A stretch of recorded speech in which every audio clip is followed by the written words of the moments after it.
इस वक्त हम बडगाम में मौजूद हैं और हमारे साथ भारतीय जनता पार्टी के उम्मीदवार सईद आगा मोहसिन साहब जो है मौजूद है। आइए उनसे बात करते हैं और जानने की कोशिश करते हैं कि अभी बडगाम में बीजेपी को वो कहां पे देखते हैं और उनका इस कॉन्स्टिट्यूंसी के हवाले से क्या लाहेअमल रहेगा। मोहसिन साहब, सबसे पहले हमसे जुड़ने के लिए बहुत ही शुक्रिया। Thank you. बात करेंगे सबसे पहले बात करेंगे अभी जहाँ पे हम खड़े हैं सोईबुग में। सोईबुग हमेशा से जो है डेवलपमेंट का फुकदान यहाँ पे रहा है। आप इसके हवाले से क्या कर रहे हैं और आपका रोड मैप क्या रहेगा? आज हमने सोईबुग जो 44 बूथ नंबर है, हमने आज मीटिंग रखी, बूथ मीटिंग रखी यहाँ पे। आज रविंद्र रैना साहब हमारे चीफ गेस्ट थे इस बूथ पे। आज हम जो हमारी भारतीय जनता पार्टी हर एक बूथ पे हम मीटिंग कर ले रहे हैं। आज हमें 44 बूथ नंबर ए सोईबुग है, आज हमने यहाँ मीटिंग ली। अब हम इनके डायरेक्शन देंगे क्या करना है, कैसे करना है, क्योंकि जो भी आज तक 70 साल से यहाँ सोईबुग को नज़रअंदाज किया, इंशाल्लाह उम्मीद है कि वो अगले 4 साल में पूरे होंगे। जो भी डेवलपमेंट बडगाम नया बडगाम बनेगा, अब ये वो बडगाम नहीं रहेगा जो 70 साल से यहाँ नज़रअंदाज रहा। जो दिल्ली में डेवलपमेंट होंगे वही डेवलपमेंट बडगाम कॉन्स्टिट्यूंसी में होंगे। रिवायती तौर पे बडगाम में जो मुकाबला होता था या होता है अभी भी, वो नेशनल कॉन्फ्रेंस और पीडीपी के दरमियान होता है। इसमें आप बीजेपी को कहां पे देखते हैं? आज देखिए आप कितने लोग भारतीय जनता पार्टी को झंडा उठाते हैं, भारतीय जनता पार्टी को मीटिंग में कितने बुलाते हैं। हमें हर एक गांव में हर एक बूथ पे देखिए आप कितने कितने लोग जमा होते हैं। इंशाल्लाह हमें उम्मीद है हमें कोई मुकाबला नहीं, हम भारतीय जनता पार्टी इस बार कमल खिलेंगे। तो इस बार पहली बार जो है भारतीय जनता पार्टी का कोई कैंडिडेट है बडगाम से इलेक्शन लड़ रहा है। पिछले 1 साल में क्या क्या बदलाव आया है जिसने आपको एनकरेज किया है यहाँ से इलेक्शन लड़ने के लिए? देखो, भारतीय जनता पार्टी में इस मुद्दे पे इलेक्शन लड़ रहा हूँ क्योंकि जो हमने मोदी जी ने यहाँ स्कीमें दी, हम वो लोगों की याद है कि हमने भारतीय जनता पार्टी ने क्या दिया, नेशनल कॉन्फ्रेंस ने क्या दिया, पीडीपी ने क्या दिया। उसी मुद्दे पे में हम भारतीय जनता पार्टी इस बार हम यहाँ कमल खिलेंगे, क्योंकि हमने यहाँ आज तक जो स्कीमें गरीब लोगों को दिया, हमें उम्मीद है कि वो गरीबी लोग वहाँ वोट डालते हैं, आज वो भारतीय जनता पार्टी को वोट देंगे। भारतीय जनता पार्टी इस बार कमल खिलेंगे। तो नेशनल कॉन्फ्रेंस में जो है कहीं अंदरूनी टकराव भी है, उनके जो एमपी है वो कैंपेनिंग में हिस्सा नहीं ले रहे हैं।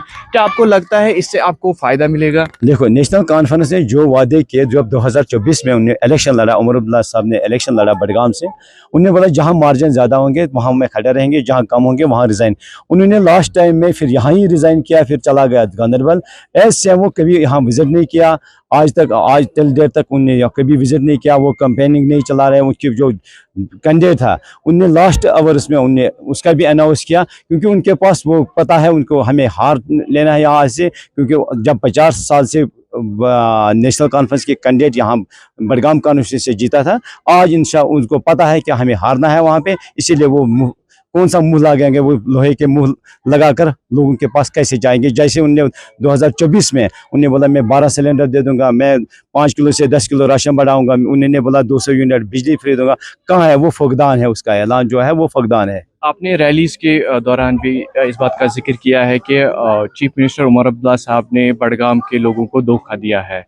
तो कैसे धोखा दिया है उन्होंने? देखो, आपको पता ही है, क्योंकि जब अगर 2024 में उन्होंने यहाँ से वोट ली, उन्होंने उन लोगों को कदर करना था। पहले तो उन्होंने बोला मैं यहाँ ही रहूँगा जहाँ ज़्यादा वोट होंगे। उन्होंने बडगाम लोगों ने उनको मार्जिन दिया, सबसे मार्जिन बडगाम से उसको वोट आया, मगर तब भी वो यहाँ से चला गया वहाँ गांधरबल। उन्होंने बोला मैं अपने ही घर जाऊँगा, क्योंकि यहाँ वो मेहमान थे। अब वो चला गया। फिर भी एस सीएम उन्होंने कभी विजिट नहीं किया इस बडगाम को।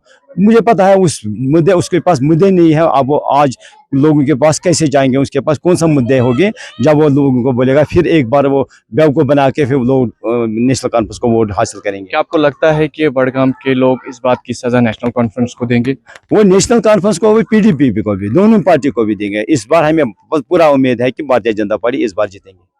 इन इलेक्शंस में जो है ये कहा जा रहा है कि मुख्तलिफ जो शिया लीडर्स हैं वो लड़ रहे हैं। ये आगाज़ के दरमियान जो है इलेक्शंस है, बाकी 2 आगाज़ भी है, रिलीजियस लीडर्स है, उनसे आप कैसे मुख्तलिफ है?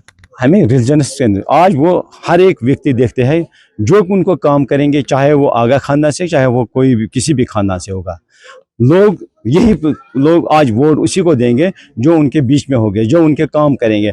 आपको पता है कि नेशनल कॉन्फ्रेंस ने अगर यहाँ एमएलए 50 साल से था, आप देखिए इस सेबू का इलाके में, जिस इलाके में हम इस वक्त है, आप देखिए यहाँ कौन सा इंतजाम, यहाँ क्या है। ये लोग आप बोलते हैं हमारे पास ना तो पोल है, ना तो हमारे पास हॉस्पिटल है। हॉस्पिटल वही है जो 50 साल से पहले मिला, वही हॉस्पिटल अपग्रेड नहीं हुआ। हमने इसको विश्वास दिया कि अगर हमारे आज भारतीय जनता पार्टी इस बार जीतेंगे, पहले हम सेबू को तहसील देंगे, उसके बाद हमारे यहाँ जो हॉस्पिटल है पीएचसी, उसको हम सब डिस्ट्रिक्ट हॉस्पिटल बनाएंगे। तो बाकी कॉन्स्टिट्यूंसी के लिए आपका जो रोड मैप क्या है, क्योंकि अक्सर कहा जाता है कि बड़गाम डेवलपमेंट फ्रंट पे जो है इसका फुकदान है एक बड़गाम में, सो उन चीज़ों को, उन इश्यूज़ को एड्रेस करने के लिए आपके पास रोड मैप क्या है? देखो, भारतीय जनता पार्टी के पास यही हमारे पास मुद्दे हैं, जो चाहे किसी को डेवलपमेंट के हिसाब से। आप देखिए, अगर भारतीय जनता पार्टी इस बार वोट देंगे, आप डिस्ट्रिक्ट अस्पताल की 50 साल से डिमांड थी, 50 साल में वो शिफ्ट नहीं हुआ, इन सालों में 2 साल वहाँ ऋषिपुरा वो शिफ्ट हुआ। आप देखिए 5 स्टोरी उसकी तैयार है। भारतीय जनता पार्टी, आज लोग यही समझते हैं अगर 50 साल से वो हॉस्पिटल नहीं बना, वो 2 साल ही में बना। मिर्गुल से एयरजाल तक एक रोड बना, उसमें 32 करोड़ का खर्चा आता है, 70 और 80% उसकी काम कंप्लीट है। आप उसी मुद्दे पे हमें लोग वोट देंगे। हमें पता है कि भारतीय जनता पार्टी के इस बार जीतेंगे, इस बार हमें पूरा विश्वास है भारतीय जनता पार्टी इस बार। लेकिन इसमें चीफ मिनिस्टर साहब का जो है, एनसी का एक आर्गुमेंट रहता है कि अभी स्टेटहुड नहीं है और जो सेंटर है उनको स्टेटहुड नहीं दे रहे हैं और उनके पास पूरे इख्तियारात नहीं है, जो वो डेवलपमेंट करना चाह रहे हैं वो नहीं कर पा रहे हैं। देखो, भारतीय वो जब उमर अब्दुल्ला ये कहते हैं ना कि हमारे पास पावर नहीं है, अगर उनके पास 30 गाड़ी है, एक लास्ट महीने में उसकी दावत थी वहाँ एयरजाल में, उसके पास 30 गाड़ी पीछे थे। जब उसके पास पावर है, जब 2 लाख उसकी तनख्वाह थी, फिर उस 4 लाख बढ़ाई। उसके पास जब एडवाइजर लगा, उन्हें बोला मैं 1 लाख लोगों को नौकरी देंगे, उन्हें एक बंदे को दिया, वो भी एडवाइजर नासिर असलम वानी को। आज बोलते हैं वो मेरे पास पावर नहीं। उनके पास जब वो पावर है, जब उनके लोग यहाँ डिमांड करते हैं हमारे रोड की प्रॉब्लम, हमारे ट्रांसफार्मर की प्रॉब्लम, हमारे स्कूल की प्रॉब्लम, उस बार बोलते हैं हमारे पास पावर नहीं है, हमें स्टेटहुड नहीं है। तो लोगों का रिस्पांस कैसा है बीजेपी की तरफ? मुझे लगता है 100% लोगों के रिस्पांस है इस बार। आप देखिए हमारे घर आइए, आप देखिए इलाके में, आप बात कीजिए लोगों को, आप लोगों को पूछे, इस बार वो लोग भारतीय जनता पार्टी के साथ है। तो लोगों का जब बीजेपी की बात आती है तो लोगों के कई सारे खदशात होते हैं मजहब के हवाले से, क्योंकि जो कंट्री में बाकी स्टेट्स में होता है उनके दिमाग में हमेशा रहता है। उस चीज़ को आप कैसे एड्रेस करेंगे? आज जहाँ हमारे, मैं अपनी ही इलाके की, अपनी जम्मू कश्मीर की बात करूँ या हमारे अपनी बडगाम की बात, आज जो हमारे बडगाम की अवाम है वो एक बार बदलाव चाहते हैं, वो किसी मज़हब को वोट नहीं देते हैं। हमें मज़हब चेंज नहीं करना, हमें डेवलपमेंट के वोट देना है। आज वो डेवलपमेंट के हिसाब से वोट देंगे। हमें पता है कि भारतीय जनता पार्टी इस बार कमल खिलेंगे। आपको पूरी उम्मीद है कि इस बार कमल खिलेगा? पूरा उम्मीद है, 100% उम्मीद है, हम भारतीय जनता पार्टी इस बार कमल खिलेंगे। तो हमसे बात करने के लिए बहुत ही शुक्रिया। तो ये थे बीजेपी के कैंडिडेट जनाब आगा मोहसिन साहब। इनका जो है ये पूरी तरह से इनको उम्मीद है कि इस बार बडगाम से कमल जो है खिलेगा। बडगाम से डेली एक्सेलसियर के लिए जावेद डार के साथ मैं सुहेल भट्ट।